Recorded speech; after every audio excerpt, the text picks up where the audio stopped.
Zéoro, imaginez ceci. L'Amérique coloniale. Une terre d'opportunités, d'individualisme robuste et de lois si étonnamment étranges qu'elles vous feraient douter que l'encre qu'ils utilisaient n'était pas mélangée à quelque chose de puissant. Nous ne parlons pas de vos règles typiques du genre « ne volez pas de chevaux ». Oh non. Nous avons déniché 33 pépites légales qui interdisaient tout, du flirt non autorisé à, croyez-le ou non, le fait d'être trop laid en public. Préparez-vous à explorer une époque où le code de loi n'était pas seulement strict, il était véritablement étrange. 1. Le capitaine Campbell revient à Boston après 3 années brutales en mer. Tempête, scorbut, viande mystère, la totale.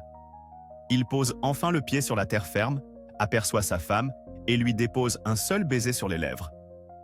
Mignon, n'est-ce pas? Faux. C'était dimanche. Et dans le Boston puritain, cela signifiait que les démonstrations d'affection en public étaient interdites. Pas seulement mal vues, illégales. Ainsi, au lieu d'un dîner et d'un lit chaud, Campbell a eu un billet aller simple pour le pilori public. Oui, un vrai pilori en bois avec la tête dans le trou, où il fallait esquiver les tomates. Pour avoir embrassé sa propre femme. Sur son propre porche, après 3 ans en mer. Quelque part, un juge puritain a dû penser « Embrasser ?» Le jour du Seigneur, au pilori pêcheur. Bienvenue en Amérique coloniale, où l'amour vous envoie en prison. Et ce n'est que le début. 2. Vous connaissez cette personne qui ne peut tout simplement pas s'arrêter de parler, dont les mots s'échappent comme d'un robinet sans fin? Eh bien, l'Amérique coloniale avait une manière assez intense de traiter ces personnes, surtout s'il s'agissait d'une femme connue comme une mégère publique, pour être, vous savez, bruyante. La bride des mégères. Ce n'était pas juste une note « S'il vous plaît, soyez silencieux ». Oh non. C'était une lourde cage en fer pour la tête, ressemblant à quelque chose qu'un chevalier médiéval pourrait porter s'il avait perdu un pari très étrange. Elle avait cette charmante plaque de métal, parfois avec de petites pointes pour la rendre encore plus spéciale, qui se serrait directement dans la bouche et appuyait sur la langue. Cela rendait la conversation très difficile, ou du moins super inconfortable. Imaginez essayer de demander votre chemin ou de vous plaindre du prix du pain en portant une telle chose. C'était en gros un panneau ambulant et cliquetant qui disait « Mes opinions sont actuellement sous nouvelle direction, par ordre du conseil municipal. » 3.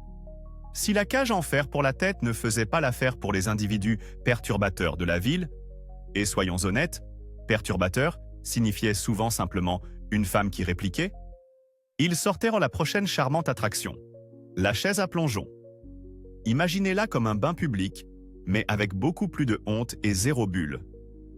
C'était une chaise, solidement attachée à une longue poutre en bois qui fonctionnait comme une balançoire géante et grinçante, généralement installée près de la rivière locale ou de l'étang du village, qui, avouons-le, n'était probablement pas de l'eau de source immaculée.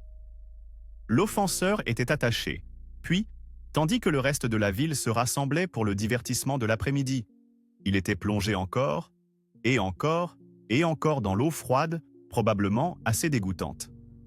Était-ce une journée amusante? Pas pour la personne sur la chaise. C'était censé être effrayant, embarrassant, et un grand avertissement mouillé pour tous les autres de garder leurs pensées pour eux-mêmes. Cela encourageait certainement un certain niveau de consentement silencieux en public, on l'imagine. 4. Nous avons tous laissé échapper un gros mot lorsque nous nous cognions un orteil ou que l'Internet nous lâche en pleine phrase. Mais dans de nombreuses villes coloniales, si vous vous laissiez aller à un langage profane, les conséquences étaient un peu plus douloureuses que de devoir $1 à la tirelire des gros mots. Nous parlons d'une situation où jurer pouvait vous faire transpercer la langue littéralement avec un fer rouge. Oui, vous avez bien entendu. Un trou grésillant et douloureux, percé directement à travers la chose que vous utilisez pour parler et goûter votre nourriture. Soudain, serrer les dents et penser aux gros mots semble une bien meilleure option, n'est-ce pas? On peut presque entendre l'officiel local dire « Alors qui est le suivant pour un petit ajustement lingual rapide? Essayez la tarte après, elle est divine. » Ou du moins, c'est ce que j'entends. Cela a certainement conduit à des façons très créatives et très propres d'exprimer sa frustration. 5. Vous préparez-vous pour l'église le dimanche dans les colonies. Vous choisiriez votre plus belle tenue, probablement inconfortable, trouveriez votre Bible et vous assureriez que votre mousquet était chargé et prêt à l'emploi. Oui, votre tenue du dimanche incluait absolument une arme à feu. Dans plusieurs colonies, ce n'était pas seulement une bonne idée pour les hommes de venir armés à l'église, c'était la loi elle-même, transformant la maison de prière en une armurerie bien garnie. La raison était assez simple. La vie à la frontière pouvait être dangereuse, avec des menaces d'attaque ou d'autres problèmes inattendus. Ainsi, même si tout le monde était à l'intérieur à chanter des hymnes et à écouter des sermons sur la paix, il devait aussi être prêt pour une interruption pas si paisible. Imaginez des familles essayant de se concentrer sur le prédicateur, tandis qu'un bon nombre de messieurs s'appuient négligemment sur leurs fusils, juste au cas où le sermon aurait besoin d'une fin plus explosive. Cela donne une toute nouvelle signification à foi et puissance de feu. 6. Vous avez probablement entendu parler de la lettre écarlate, où la pauvre Esther Prynne devait porter un grand A rouge sur sa robe parce qu'elle avait commis l'adultère. Eh bien, laissez-moi vous dire que c'était la version hollywoodienne, relativement parlant. Dans la véritable Amérique coloniale, si vous enfreigniez les règles morales super strictes, comme avoir une liaison, ou même simplement être un peu trop intime avec quelqu'un avant le mariage, les punitions étaient maintenant bien plus cruelles et permanentes qu'un simple travail de couture. Nous parlons de flagellation publique brutale qui vous ferait grimacer rien qu'à y penser. Et le marquage au fer rouge? Oh, ils en étaient sorte de grands adeptes. Ils prenaient un fer rouge ardent et gravèrent des lettres, comme A pour adultère, ou B pour quelqu'un qui avait dit du mal de Dieu, ou R pour un fauteur de troubles connu, directement sur votre peau, souvent sur votre front ou votre joue. Ainsi, toutes les personnes que vous rencontriez connaissaient en vos affaires, car c'était littéralement écrit sur votre visage. Votre réputation ne vous précédait pas seulement, elle était gravée en vous. 7. Vous pensez que le monde d'aujourd'hui est obsédé par l'apparence? Eh bien, le Connecticut colonial a poussé le concept à un tout autre niveau avec des lois qui disaient en substance « Si vous n'êtes pas agréable à regarder, partez, sérieusement ». Dans les années 1600, ils avaient des règles contre les vagabonds et les oisifs qui pouvaient en fait être utilisées pour expulser les mendiants disgracieux ou toute autre personne jugée désagréable à regarder hors de la ville. L'idée était que ces gens pourraient pas se troubler les citoyens plus raffinés ou simplement, vous savez, gâcher la vue. Pouvez-vous imaginer le gardien de la ville? Désolé mon ami, votre ambiance générale ne correspond pas à l'esthétique de notre ville. En route! Qui décidait qui était assez disgracieux pour être expulsé? Y avait-il un comité secret du conseil municipal qui évaluait les visages des gens?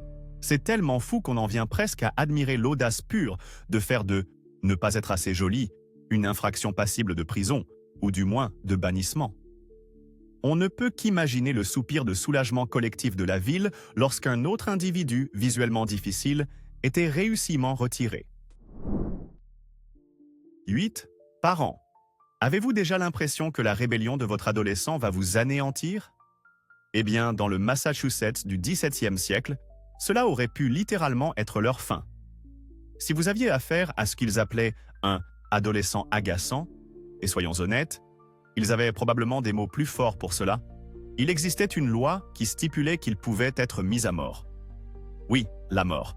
Pour avoir été un enfant têtu. C'était appelé la loi sur l'enfant désobéissant. Si votre fils, de plus de 16 ans, n'écoutait tout simplement pas, répondait sans cesse et transformait généralement votre vie en cauchemar, vous pouviez le traîner devant les juges locaux. Et s'il ne se comportait toujours pas, la loi disait qu'il pouvait faire face à la punition suprême. Maintenant, la plupart des historiens pensent que cette loi n'a été que très rarement appliquée. C'était probablement plus une tactique d'intimidation pour les remettre dans le droit chemin. Mais le fait qu'elle ait même été inscrite dans les lois est tout simplement époustouflant. Ça fait paraître le fait de leur retirer leur Xbox pendant une semaine comme une bien belle affaire, n'est-ce pas? 9. Imaginez ceci. Le capitaine Campbell de Boston rentre enfin chez lui après 3 longues années en mer. Fou de joie de revoir sa femme, il monte sur le seuil de sa propre porte et lui donne un baiser de bienvenue. Mignon, n'est-ce pas? Faux. Du moins, pas un dimanche dans le Boston colonial. Le pauvre capitaine fut rapidement arrêté et mis au pilori pour comportement obscène et indécent. Tout ça pour avoir embrassé sa propre femme, en public, le jour du sabbat. Le scandale absolu. Apparemment, toute manifestation publique d'affection, même entre un mari et une femme réunis après des années de séparation, était une interdiction majeure le jour du Seigneur. Il fallait garder tous ces baisers strictement à huis clos jusqu'à lundi. On se demande s'ils avaient des inspecteurs d'affection patrouillant les rues, prêts à sauter sur toute main tenue à tort ou, à Dieu ne plaise, une étreinte joyeuse. La dévotion à un dimanche sans joie était vraiment quelque chose d'autre. 10. Oubliez le jardinage communautaire. Les villes coloniales avaient une approche beaucoup plus agressive de la protection des cultures. L'obligation d'assassiner corbeaux et merles. Oui, dans certaines régions, des lois exigèrent que chaque homme valide tue un certain quota de ces créatures ailées chaque année, car elles étaient réputées pour dévorer les précieuses récoltes. Et vous ne pouviez pas simplement dire que vous aviez fait votre part. Oh non, vous deviez apporter les preuves, généralement leur tête coupée, pour prouver votre dévouement à la cause. Imaginez les réunions de la ville. Bon, Johnson, présentez vos têtes d'oiseaux pour le décompte officiel. Smith, il vous en manque un peu ce mois-ci. Feriez mieux d'aller chasser? Cela dresse un sombre tableau du devoir civique et vous fait apprécier les pesticides modernes, ou du moins les épouvantails qui ne nécessitent pas de décompte de corps comme preuve de leur efficacité. Quelle charmante façon de passer vos week-ends. 11. Vous êtes-vous déjà surpris à vous assoupir pendant un discours ou une présentation particulièrement longue? Eh bien, dans les églises coloniales, où les sermons pouvaient s'éterniser pendant des heures, ils avaient une solution très pragmatique. La patrouille anti-sommeil, celle qui vous réveillait d'un coup de bâton. Officiellement appelés teething men, ces individus dévoués parcouraient les allées armés de longues perches. Et ce n'étaient pas de simples perches ordinaires. Une extrémité était souvent munie d'une plume ou d'une queue de renard, une douce chatouille pour réveiller les femmes ou les enfants endormis. L'autre extrémité, celle-ci avait généralement un bouton plus dur ou un embout en laiton, parfait pour une impulsion plus ferme envers tout homme surpris à sommeiller pendant le discours du ministre sur la damnation. Pas de pitié pour les dormeurs. Leur travail était de s'assurer que tout le monde prêtait une attention soutenue, ou du moins en donnait l'impression. Oubliez les bâillements discrets. Un petit somme pouvait vous valoir une piqûre publique. 12. La police de la mode en Amérique coloniale ne plaisantait pas, surtout en matière de distinction des genres. Il existait des lois strictes interdisant à quiconque de porter les vêtements du sexe opposé. Alors n'osez pas porter son pantalon ni son bonnet? Ce n'était pas qu'une suggestion. C'était considéré comme une infraction grave, une violation de l'ordre divin, de la moralité publique et probablement un moyen infaillible de troubler le bétail. Que vous soyez un homme curieux du bruissement d'une jupe ou une femme trouvant les pantalons confortables, détrompez-vous. Les peines pouvaient être sévères, allant des amendes à l'humiliation publique. Cela limitait considérablement vos options vestimentaires et rendait toute tentative de représentation théâtrale, en particulier celle exigeant des rôles de travestissement, incroyablement compliqués, voire carrément illégales dans de nombreux endroits. Ainsi, vos culottes restèrent de votre côté du placard, et ces jupons du sien, sur ordre de la loi. 13. En Virginie coloniale, assister à l'église le dimanche ne visait pas seulement à sauver votre âme. Il s'agissait aussi de vous épargner un estomac très grognon. Ils avaient une politique délicieusement directe. Sautez l'église, et vous pourriez très bien sauter votre prochain repas, ou du moins voir votre allocation alimentaire quotidienne mystérieusement diminuer. Votre dévotion spirituelle et votre assiette étaient légalement menottées ensemble. Vous avez manqué le sermon de 3 heures du pasteur Jérémia sur les finesses de la damnation éternelle? Eh bien, peut-être que le vide rongeant, dans votre ventre, vous servirait de rappel divin pour la semaine suivante? Vous pouvez imaginer la soudaine poussée de piété qui balayait la colonie chaque dimanche, juste avant le déjeuner. Oh, je dois absolument en savoir plus sur le salaire du péché, surtout si l'alternative est l'absence de souper. Cela donnait certainement une tournure très pratique à la prière pour le pain quotidien. 14. Oubliez vos brunchs dominicaux relaxants ou vos siestes de l'après-midi. En Amérique coloniale, le dimanche amusant ressemblait plus à un dimanche interdit. Le sabbat était une affaire sérieuse, et ils étaient très stricts à ce sujet. Absolument aucun travail n'était autorisé. Pas de voyage sauf en cas d'urgence absolue. Pas de sport, pas de jeux, pas de visites amicales pour une conversation décontractée et certainement pas de divertissement public. Même avoir l'air trop joyeux ou rire trop fort un dimanche pouvait vous valoir des regards désapprobateurs, voire un sermon du Tightingman local. Le plaisir était pratiquement illégal un jour par semaine. Le but était la contemplation solennelle, la prière et encore la prière. Vous pouvez imaginer le soupir de soulagement collectif lorsque le soleil se couchait enfin le dimanche et que les gens pouvaient, vous savez, vivre un peu sans s'inquiéter de violer une loi céleste et terrestre. 15. Vous envisagez de courtiser cette personne spéciale à l'époque coloniale? Vous feriez mieux d'obtenir la permission d'abord, car flirter pouvait entraîner des amendes et une honte publique. Tenter d'enjôler les affections de quelqu'un, c'est-à-dire charmer ou persuader quelqu'un d'entamer une relation sans le consentement explicite de ses parents ou tuteurs, était une infraction punissable. La romance était très réglementée. Dans certains endroits, il fallait même faire une déclaration publique de vos intentions de courtiser, avant de pouvoir officiellement commencer à passer du temps avec votre bien-aimé. Pas de rendez-vous spontané, pas de mots doux secrets, à moins d'être très discret. Tout était très formel et transparent, garantissant que les affections d'aucun jeune ne soient influencées de manière injuste ou inappropriée. Cela rend les angoisses modernes des rencontres amoureuses comparables à une promenade de santé, n'est-ce pas? 16. Vous êtes-vous déjà senti jugé pour vos choix vestimentaires?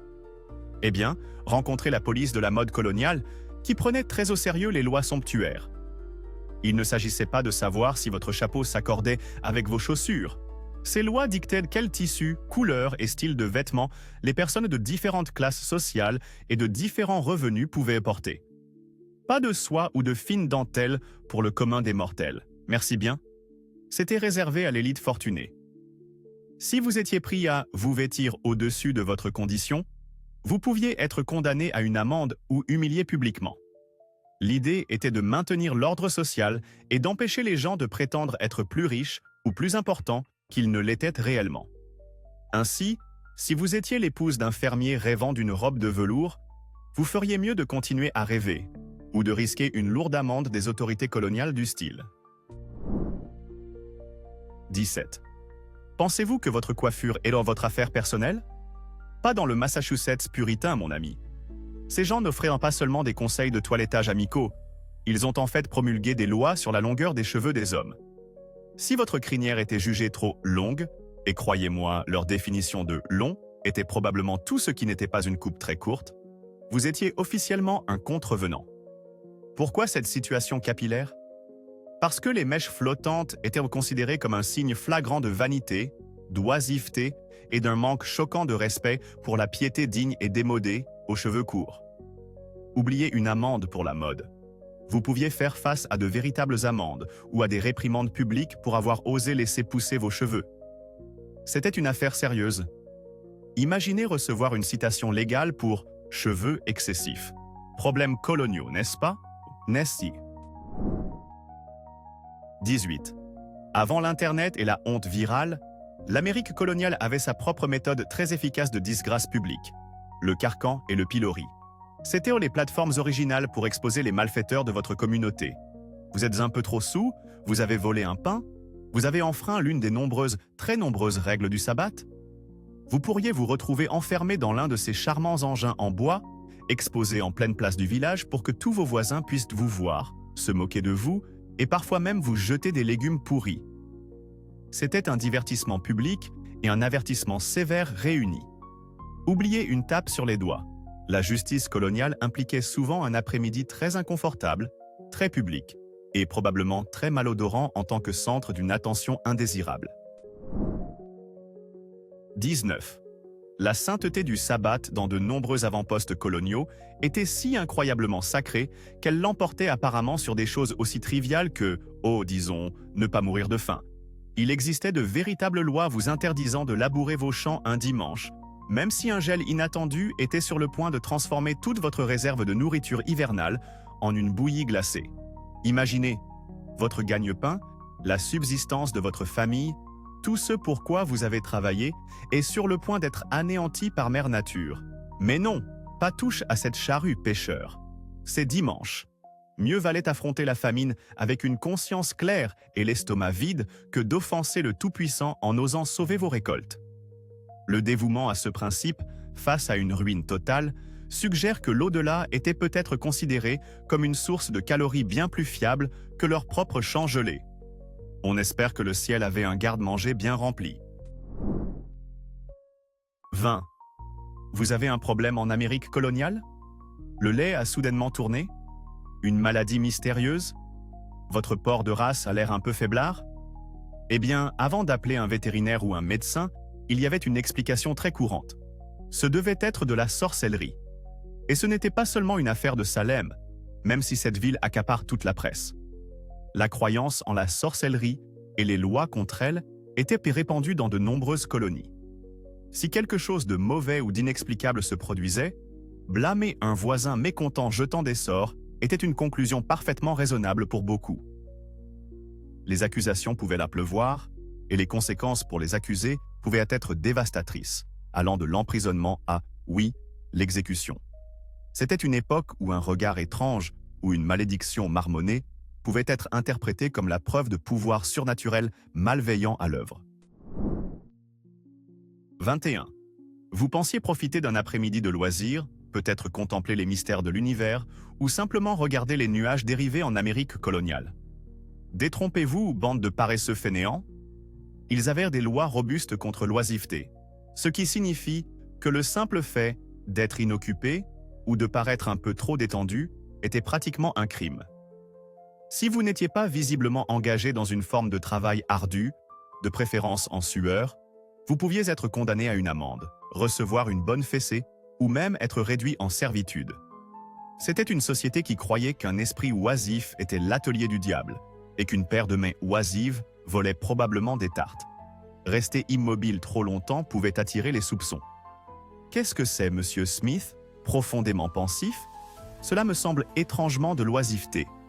Prenez ce rocher et portez-le là-bas, puis ramenez-le, et ayez l'air occupé en le faisant. 22. Vous cherchez un peu de divertissement léger?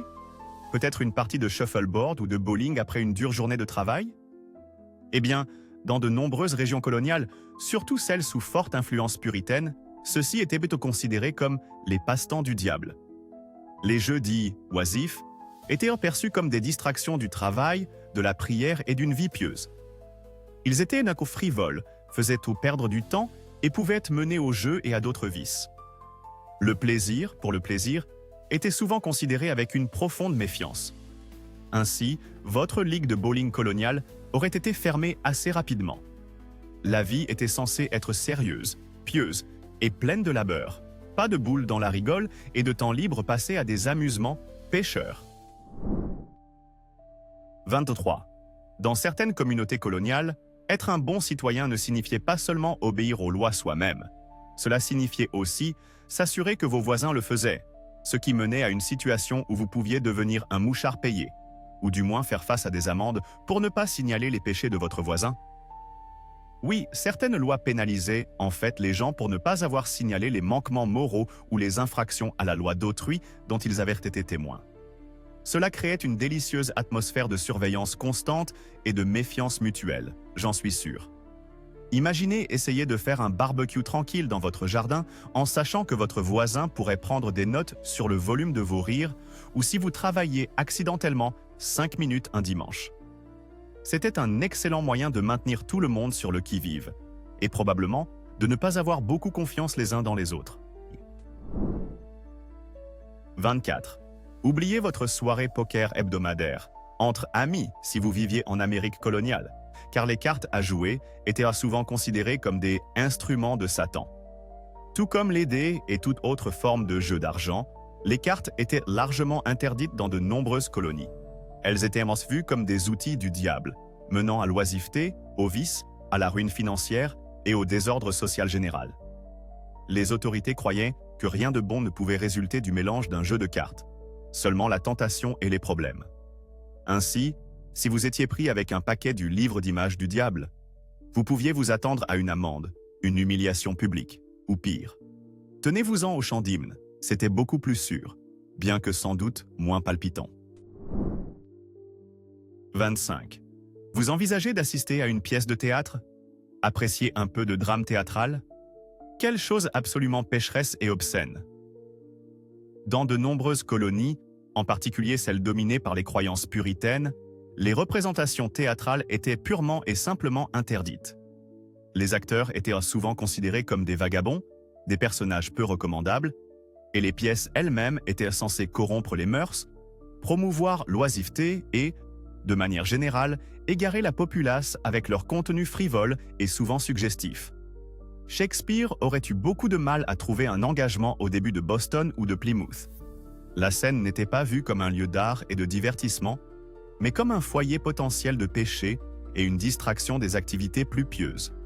Ainsi, vos options de divertissement en soirée étaient plutôt limitées, impliquant principalement plus de prières ou peut-être une discussion animée sur le sermon du jour. 26.